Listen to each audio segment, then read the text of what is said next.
quando fala de criança, eu sou apaixonado com a criança. E ultimamente nós temos visto certas barbaridades cometidas com as nossas crianças. A professora Érica Ribeiro, que é a nossa convidada de hoje, ela dizia de um fato ontem acontecido em Anápolis, um fato, uma aberração do bicho-homem, que não acredita em ser humano. Então, se a gente for olhar o que o ser humano faz, é brincadeira. Honradamente, nós estamos recebendo aqui hoje Érica Ribeiro, ela que é professora da Escola Adventista, da Academia JR, e tem um trabalho social na proteção da criança anapolina em relação aos abusos que são cometidos com relação a essa criança. Ainda bem que tem alguém que cuida das nossas crianças, porque principalmente ela vai dizer isso com maior gabarito, que gabaritada para isso ela professora Érica. A pandemia fez com que a criança permanecesse dentro de casa. A senhora vai abordar isso aí. Érica Ribeiro, primeiro, é uma honra e um prazer tê-la aqui no nosso programa. Prazer é todo meu e eu agradeço a oportunidade, porque eu creio, eu acredito que é um assunto muito importante, delicadíssimo, relevante, urgente, e nós somos necessários em prol dessa causa. Nós somos necessários porque nós precisamos fazer, arregaçar as mangas e cuidar e proteger as nossas crianças. É o interessante que quem indicou a senhora foi a vereadora Celiane. Ela indicou porque eu comecei a fazer umas perguntas para ela e ela falou assim, quem responde isso é a Érica. Se você puder convidá-la. E eu tive o prazer de entrar em contato com a professora e ela me recebeu de uma forma muito gentil e está aqui hoje para a gente conversar sobre a desamparada criança brasileira. Pode usar esse termo, desamparada, professora? Podemos usar, porque, na verdade, ao contrário do que nós imaginamos, essa questão do abuso, ela é muito mais comum e recorrente dentro dos lares. Então, elas estão desprotegidas. E, na verdade, nós não temos noção, nós só vamos poder ter essa noção quando nós estamos realmente dentro desse processo. Então, as crianças nessa pandemia, elas ficaram muito mais vulneráveis. Por quê? Porque elas estão presas dentro de casa. E um ponto de apoio que elas poderiam ter, que seria a escola, por exemplo, elas não estão tendo esse contato. E é na escola que muitas vezes nós descobrimos esses abusos. E eu queria ressaltar que muitas vezes nós falamos do abuso sexual contra criança e adolescente. Mas não só o abuso sexual, mas qualquer tipo de abuso. O psicológico, né? Sabe, eu fico pensando assim, quando nós falamos para qualquer pessoa sobre o abuso sexual, todo mundo se espanta, não é verdade? Sim. Mas e quando nós, como adultos, como profissionais, como professores, como pais, nós usamos a nossa autoridade para exercer o autoritarismo com as nossas crianças? Eu fico pensando... É uma ditadura moral com a criança, não é? Exatamente. Agressiva, muito mais agressiva. Eu fico pensando o seguinte, será que nós gostaríamos de ser tratado como nós tratamos as nossas crianças? Belíssima colocação, professora. É verdade. E sempre quando eu vou fazer um trabalho, quando eu vou dar as minhas aulas, quando eu vou conversar com uma criança, eu sempre me coloco no lugar daquela criança. O que ela gostaria de ouvir? Como que ela gostaria de ser abordada por mim? Porque aqui, eu não quero dizer que as crianças precisam fazer tudo o que querem fazer do jeito que querem fazer. A disciplina positiva, a comunicação não violenta, ela existe e é o ponto-alvo do meu trabalho. O que eu faço? Eu sempre tento ver as possibilidades e não o problema. Porque muitas vezes nós focamos no problema e nós punimos as crianças. Agora, uma coisa curiosa. Como que nós queremos que a criança se comporte bem, sentindo dor, sendo maltratada, sendo humilhada? Será que se lá no nosso trabalho, nosso patrão viesse falar conosco gritando, nos colocasse lá para pensar lá, tirasse, né, algo que a gente gosta, será que nós iríamos sentir bem? Por que nós então fazemos isso com as nossas crianças? É verdade. Aí me passou pela cabeça aqui, eu não sei se eu posso fazer uma comparação, se for esdrúxula, a senhora, por favor, tenha liberdade. Mas quando a gente vai no campo de futebol, a gente vê o árbitro lá, ele é xingado de tudo quanto é forma, né? Então eu já é um adulto, agora eu fico pensando no caso da criança. A criança em casa, o pai às vezes chega bêbado, desempregado, não tem o que comer. Tudo isso são indicadores para gerar uma violência em cima dessa criança. Totalmente desamparada, né, professor? E sabe, eu estava vendo um estudo de um último curso que eu fiz sobre inteligência emocional. E eu fiquei tão impactada com aquilo, porque hoje em dia as empresas, elas já estão procurando não quem tem um QI elevado, sabia disso? Eu li isso. Elas estão procurando pessoas que são inteligentes emocionalmente. Na verdade, eu li alguma coisa. E aí eu fiquei pensando, o que nós estamos fazendo com as nossas crianças? Porque se nós não estamos conseguindo fazer com que essas crianças sejam inteligentes emocionais, o que vai ser do futuro dessa criança? Será que lá na frente ela não vai conseguir ter uma boa oportunidade no mercado de trabalho? Porque uma criança que é inteligente emocionalmente, ela consegue gerir as suas emoções e ela consegue resolver qualquer situação e qualquer problema. Agora, a pessoa que é inteligente demais, mas ela não consegue gerir as suas emoções, ela trava, ela é paralisada pelos problemas e ela não consegue produzir.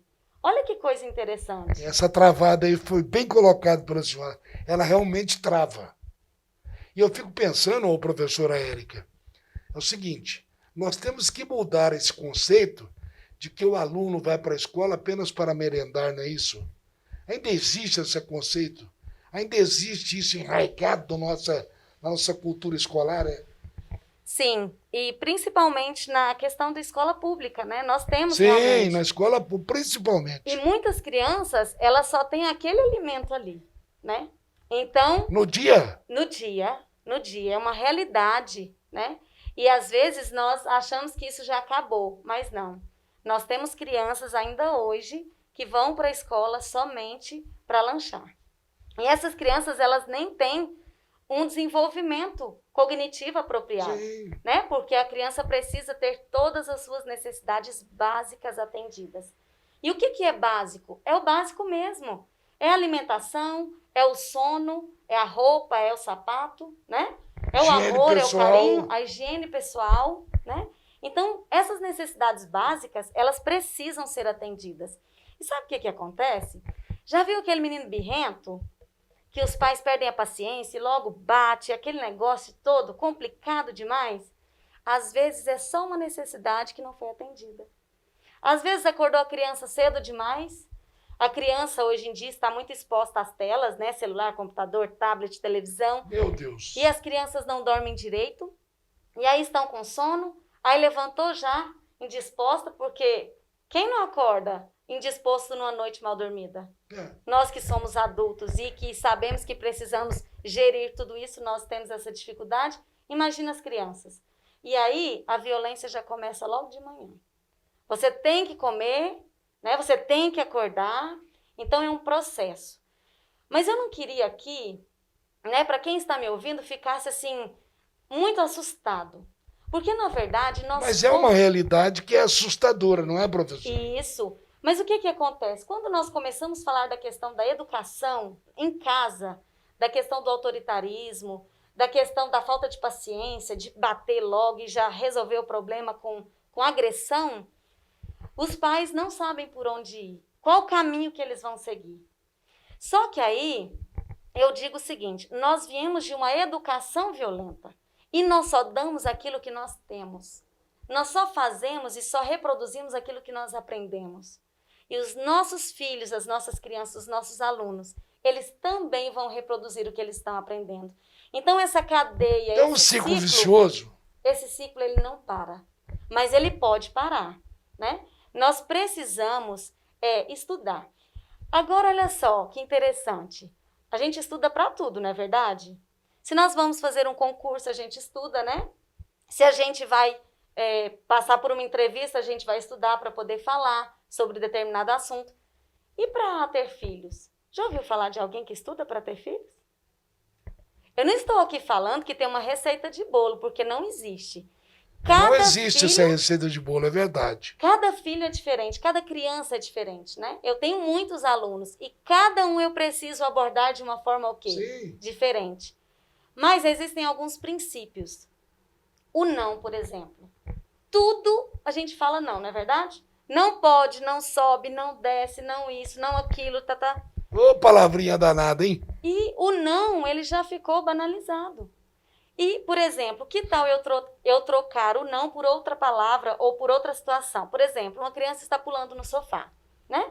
Tá com o quê, professor? Não Pulando tá. no sofá. Tá. E não deve pular no sofá mesmo, porque não é lugar de pular. Sim. Então, ao invés de falar, não pula aí, eu posso falar, filho, pula no chão, o sofá é o lugar de sentar, de descansar, né? De repousar. Mas isso é quase que impossível na cultura de hoje, né?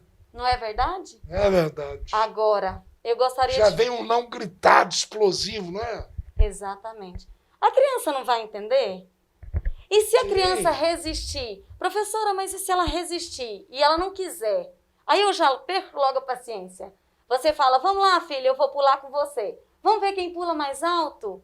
Então tá, vamos lá. A criança vai ou não vai? Não é verdade? Vai com outro semblante, com outra cabecinha. E ela né? vai sentir parte daquele processo. Lógico. E ela vai maravilha. ficar feliz e a mãe tirou um tempo ali com ela, né? Então, as nossas crianças, e eu quero chegar, né? Eu contextualizei para chegar no ponto da proteção. Pode falar. Ah, bom, isso aí seria aquela comunicação não violenta que a senhora preconiza? Isso. E a disciplina positiva. Pois Porque é. é algo que nós vamos sempre olhar por aquilo que é bom. E não aquilo que a criança fez de errado e eu vou punir. Eu vou buscar meios de contextualizar para que a criança se sinta bem e eu consiga corrigir de forma correta e não punitiva. Ô, professora Érica, mas a maioria dos pais não estão preparados para isso também não, né? Não estão preparados. Mas eu digo o seguinte, nós podemos mudar, se nós quisermos. Porque hoje, material, nós temos assim, né? Para todo lado. Hoje, eu costumo dizer que em tudo na vida a gente tem que tirar aquilo que é bom. Essa pandemia foi muito complicada, muito difícil, inclusive para as nossas crianças. Eu tive uma mãe que foi falar comigo que a filha dela era uma excelente filha e tal, só que agora está preguiçosa e não sabe o que está acontecendo e eu deixei ela falar à vontade. Quando ela terminou, eu perguntei para ela assim, mãezinha, me diz uma coisa, como que você está se sentindo nessa pandemia? Ah, mas ela abriu o coração. E ela disse que estava muito difícil e tal, e falou todas as angústias que ela tinha. E aí eu olhei bem nos olhos dela e disse, imagina a sua filha, ela não tem condições emocionais para poder gerir tudo isso que você está me dizendo. E se nós achamos que as nossas crianças não estão sofrendo, nós estamos redondamente enganados. Verdade. Então, elas precisam Nossa de nós, né?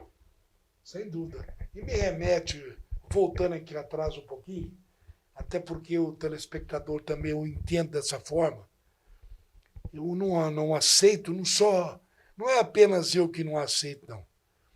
Mas a violência dentro dos nossos lares, ela é feita por pessoas ligadas àquele meio. O pai também estaria envolvido, professor? Olha, e não só o pai. Vocês já viram aquelas imagens que são colocadas na internet de abusadores? Sim. É um monstro, não é? Sim. É aquele negócio horripilante. Se fosse daquele jeito, nenhuma criança ia chegar perto. Você concorda comigo? Sim, não tenha dúvida. E outra coisa, são pessoas, se não o pai e a mãe, mães também abusam, e nós temos uma certa dificuldade de enxergar isso, mas é real.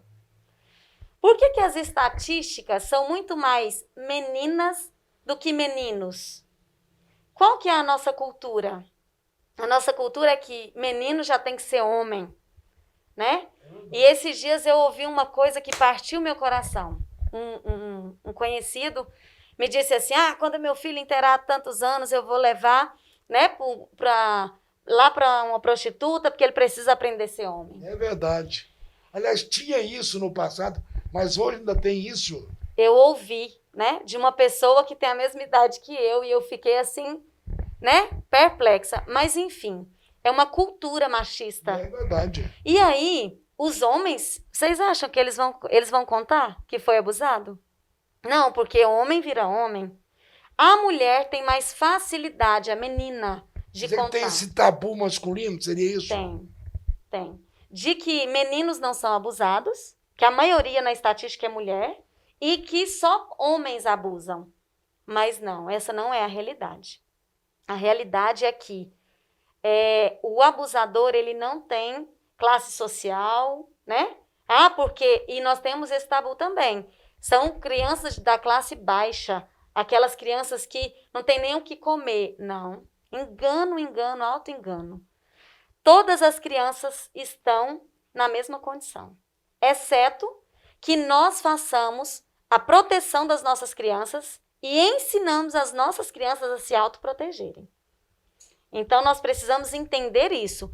E mesmo assim, nós fazendo um trabalho com elas, ensinando para elas, elas ainda são vulneráveis em algum momento, certo?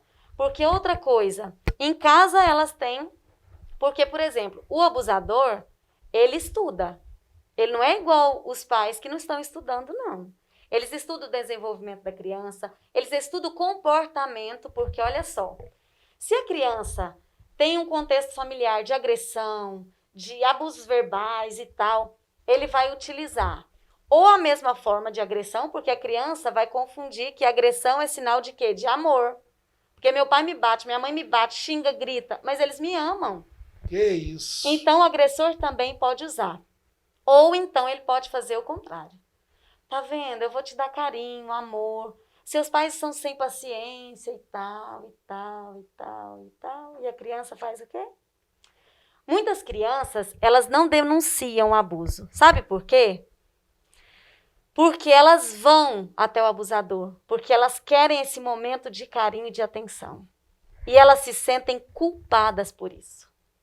Elas sabem que tem alguma coisa errada, mas elas não conseguem sair porque é um momento que ela tem atenção e ela tem carinho. Quer dizer que a criança entra nesse conflito. Sim. Posso chamar de um conflito? Sim. Quer dizer, o abusador vai dar carinho, mas lá em casa eu tenho a pancada, isso? Exatamente. Não só pancada física. Exatamente. Que coisa, hein, professor? É uma das formas, né? São várias. É uma armadilha para a criança? Sim. E também tem a questão dos doces, né? Traz presente, né? Então, assim, são várias formas. Mas uma coisa que eu quero deixar aqui bem claro. Todo abusador, né? Assim, a maior parte deles existem aqueles que não conhecem e tal, mas a maioria deles fazem parte do ciclo familiar. E aí, o que acontece? Eles primeiro conquistam quem? Pai e mãe. Os pais, claro. Porque ele tem que ter a confiança dos pais. E aí, depois, então, ele começa a trabalhar ali com aquela criança. É um monstro, né? É um monstro. Ardiloso. Exatamente. Meu Deus do céu. As nossas crianças realmente precisam de proteção. Deixa eu perguntar, a gente costuma ouvir aí, às vezes, de pais de alunos, que é o seguinte, a minha escola lá, o meu aluno, o meu filho só vai para lá para... Ninguém incomoda com ele, é só para estudar, não tem um relacionamento. Está mudando ou ainda existe isso? O professor não se incomoda, o professor só quer dar a matemática, o português, mas não quer brincar com o aluno, saber como é que foi. Tem isso ainda ou nunca teve? Na verdade, já existiu, eu creio assim, mais no passado. Hoje em dia, nós já estamos numa formação assim mais atual. Mas isso vai muito também da questão do profissional. É verdade. Existem profissionais que realmente estão preocupados... Em todas as áreas. Exatamente. Somente com o acadêmico. Isso. Mas eu ainda acredito no ser humano, sabe? Porque eu sempre falo para os meus alunos assim, nós nunca podemos fazer com o outro aquilo que nós não gostaríamos que fizesse conosco. Então, eu sempre tento ter esse olhar além do meu trabalho, além da minha função, porque eu estou ali para transmitir o conhecimento. Mas eu preciso olhar, porque se o meu aluno não está aprendendo, o que está acontecendo por trás? Só porque ele é preguiçoso? Alguma coisa está acontecendo. Mas sem dúvida. Ah, porque ele está agressivo. Alguma coisa está acontecendo. E essa mudança de comportamento do meu aluno tem um motivo e eu preciso descobrir. Agora, uma outra coisa importante. Eu, como educadora, se eu imaginar e perceber algum comportamento diferente, eu não preciso investigar nada, porque nós temos os órgãos competentes para fazer isso. A única coisa que eu preciso fazer é o quê? É a denúncia. E se você não quer se mostrar, não quer que ninguém saiba que é você, diz que sim. Ponto. O anonimato, meu Deus. Né? Agora, existem os órgãos municipais, o Sim, CRAS, sim, CREAS, Conselho Tutelar e tal, a própria polícia. Então, assim, nós precisamos passar para frente e aí eles vão ser os responsáveis para quê? Por investigar e ver se está ou se não está tendo. Qual a experiência da senhora na área educacional? Qual a experiência da senhora em amparar a criança? A senhora entende que nós estamos evoluindo para melhor ou ainda não? Ou ainda estamos engatinhando? Com muita tristeza, eu digo que nós estamos engatinhando. Coitada das nossas crianças, então, hein? Sabe o que acontece? Posso te fazer uma pergunta? Pois não? O que vem na sua mente quando eu falo para você assim, sexualidade infantil? Bom, eu não passa pela minha cabeça entender que uma criança de 8 anos tenha um conhecimento igual se queriam fazer aí no passado. Eu acho que ainda não é o momento. Estou errado, não? Ó, o que acontece? Quando nós falamos em trabalhar com a criança essa sexualidade infantil, existe esse tabu. Por quê? Porque quando nós falamos de sexualidade, a primeira palavra que vem na nossa cabeça é o quê? Sexo. Certo? Sim. Só que nós pensamos no sexo que nós conhecemos como adulto, com a experiência que nós temos de uma vida. Só que a sexualidade, ela faz parte do nosso ser como um todo. São os prazeres e os desprazeres que nós temos na vida. É comprar uma roupa que eu quero, um sapato, mulher, né? Sapato, o homem é comprar um carro. Isso tudo faz parte dos prazeres da vida. E nós não conseguimos desvencilhar isso. O sexo, ele faz parte da sexualidade, mas ele não é a totalidade. Sim. E quando nós falamos em trabalhar a sexualidade com as crianças, e tanto é que eu só falei aqui, mas eu não uso isso. Por que eu não uso? Por causa desse tabu, de pensar que nós vamos sexualizar e erotizar a criança. Sabe o que é trabalhar a sexualidade com a criança? Conhecer o próprio corpo, ensinar para ela que cada parte do corpo tem um nome. E vocês já viram que nós falamos braço, perna, orelha, nariz, boca, e o nome das partes íntimas a gente não fala? É um tabu. Sim ou não? Sim. Mas não é uma parte do nosso corpo? Lógico. E as nossas crianças não precisam conhecer? Sim. E aí, às vezes, fala assim, não pode deixar mexer nas suas partes íntimas. Ela não sabe nem o que é parte íntima, porque a gente não explicou para ela. Hoje existem livros didáticos maravilhosos, não estou falando daqueles livros né? Que vai ensinar realmente isso para a criança. Eu estou falando de livros que ensina a proteção, ensina a conhecer o corpo, da importância de cada parte do corpo, e a criança vai tendo conhecimento, vai tendo autonomia. Nós temos aí o semáforo que está aí na internet para todo lado, toque do sim e toque do não. Mas também, quando for falar com a criança, a gente não pode chegar já falando de uma vez, não. Nós vamos, né, de forma lúdica, de forma tranquila. Só que a educação sexual, ela precisa ser contínua. Todos os dias uma gotinha. Todos os dias. E a criança veio com uma pergunta, nunca deixe de responder. Sempre uma dica, né, professor, é assim. Sempre quando a criança te fizer uma pergunta, devolva a pergunta para ela. Por exemplo, olha só um exemplo simples. Uma criança estava aprendendo a ler na alfabetização, chegou em casa e falou assim, mamãe, o que é sexo? A mãe quase infartou, né? E falou, brigou com a menina e virou aquela confusão. Aí, depois perguntou para ela, por que você está perguntando isso? Porque eu li no banheiro sexo feminino e sexo masculino. Olha só. Então, quando a gente devolve a pergunta para a criança, primeiro que nós temos um tempo para analisar e ver o que nós vamos falar. E segundo, nós vamos ver qual é a maturidade e a capacidade que ela tem para aquele determinado assunto. Verdade. E aí nós vamos conseguir proteger as nossas crianças, ensinando, e vamos ensinar para que ela se proteja. Ali atrás, a senhora me perguntou, deu uma resposta. Não vou consertar, não. É porque eu não disse lá que eu seria contra a erotização da criança. Exatamente. Não a educação sexual, né? Pelo contrário. Professora, já deram um sinal ali, mas eu esqueci de perguntar para a senhora, o que é o Protege Brasil? A Rede Protege Brasil é uma rede que visa a proteção da criança. Nós já estamos em 25 países. E nós estamos agora, né, aqui no Brasil, numa força e unindo as nossas forças, já temos 39 associados, para nós levarmos para as redes, né, para o município, para o estado, a lei, né, do Maio Laranja, por exemplo, onde a gente possa expandir melhor e divulgar mais sobre essa proteção das crianças. E nós queremos, né, logo, se Deus quiser, ter um polo dela aqui em Anápolis. Nós estamos trabalhando para isso, para que nós possamos atender, então, essas famílias, essas crianças, de uma forma mais direta, né, com alguns trabalhos sociais. E assim, nós vamos caminhando. Que maravilha. Isso. Que maravilha. Bom, deixa eu lembrar, a senhora tem uma amizade com a vereadora Ciliana, é isso? Isso, nós nos conhecemos. SOS. Isso. Então, deixa eu dizer para a vereadora, que a encomenda ficou melhor do que o remédio. A senhora mandou para cá, pediu para que nós conversássemos, e nós estamos vendo aqui o profissionalismo da professora Érica Ribeiro. Quer dizer, ela que já milita nessa área há muito tempo, ela que já está até começando a se calejar com os problemas enfrentados pelas nossas crianças. Quero parabenizar a professora e agradecer a vereadora por ter recomendado a professora Érica.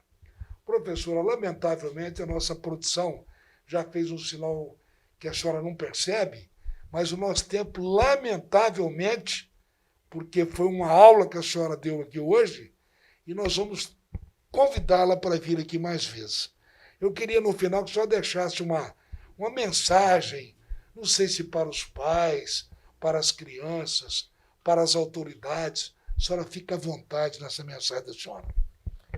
Primeiramente, eu quero agradecer pela oportunidade. Nós que agradecemos. Porque assim nós conseguimos atingir mais pessoas, né? E assim, eu quero dizer para todos os pais, para todos os profissionais, para os nossos governantes, que abrace essa causa juntamente conosco, a sociedade civil.